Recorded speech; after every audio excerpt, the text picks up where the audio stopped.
Got the Rangers ahead 7-0. And now Semien crushes a ball back to left field. Gurriel to the wall. Goodbye. Welcome back to another Valley Sports Plug Arizona Diamondbacks playoff recap for Game 4 of the 2023 MLB World Series. I'm Chris Patrick, and joining me is Michael Benjamin, here to break it all down for you. So let's go ahead and get right into it. The Arizona Diamondbacks were back at home Tuesday night, looking to even up the series at 2 games apiece.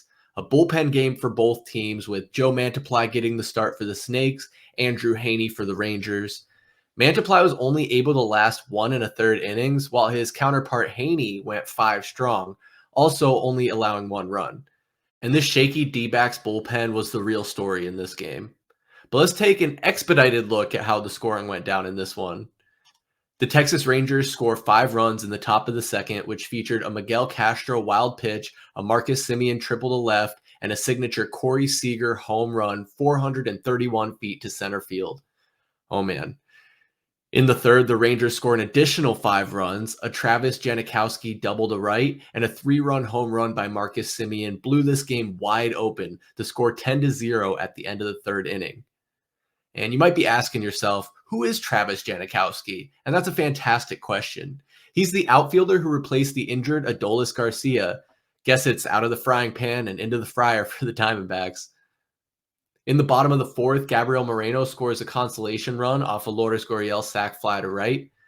Not much action from there through the 7th inning. However, in the top of the 8th, Jonah Heim went deep for the Rangers to retake their double-digit lead, the score 11-1.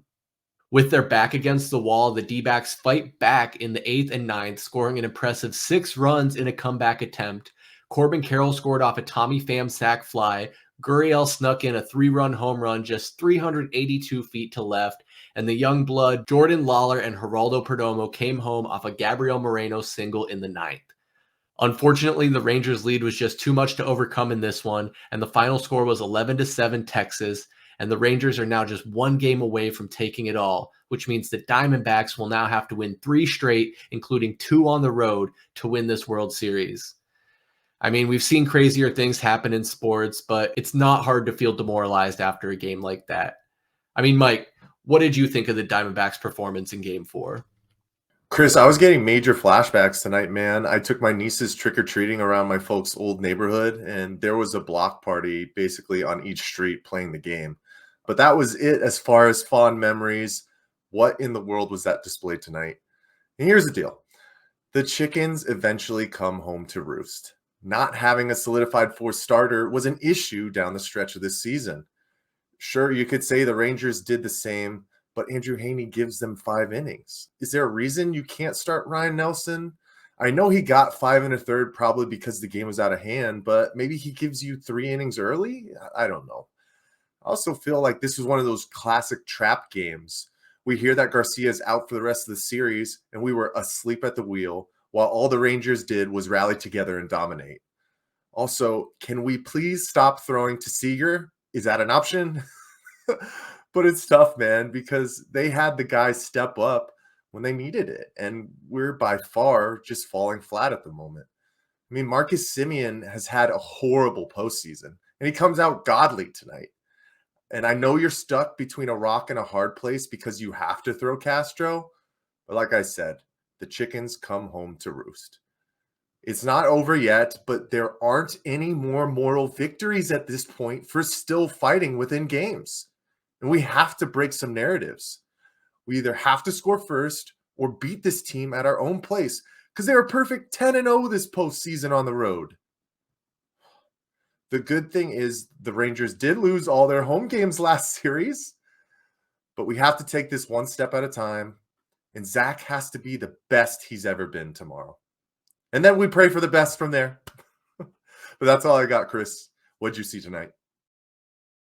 Yeah, I'd have to agree. Pitching Castro there for me was a little bit of a head scratcher. He's proven that he's not reliable. And I get that it's a situation where you got to pitch somebody, right? But it seemed like there were some other options that were still on the table. And we know when the Rangers score the first run in the game, they go on to win the whole thing. Why would you put Castro into a bad situation to only make that bad situation worse? It's the first time we've really seen Torrey make a bad decision in this playoffs as far as I can remember. I've been a pretty big fan of what he's doing so far, but maybe it's all part of the grand plan, the greater picture. I mean, the crazy thing is, I said they have to win the next 3, and that's totally possible. We have Gallen tomorrow, Kelly on Friday, and Fott on Saturday, potentially, right? The Rangers bullpen is depleted. They no longer have Garcia, and now they don't have Scherzer. Not to mention Leclerc pitched again tonight, which means he's pitched in 3 of the 4 games so far this season and 2 straight. So if he goes tomorrow, that's 3 straight. I mean, I know he only threw like 10 pitches tonight, but that's not nothing.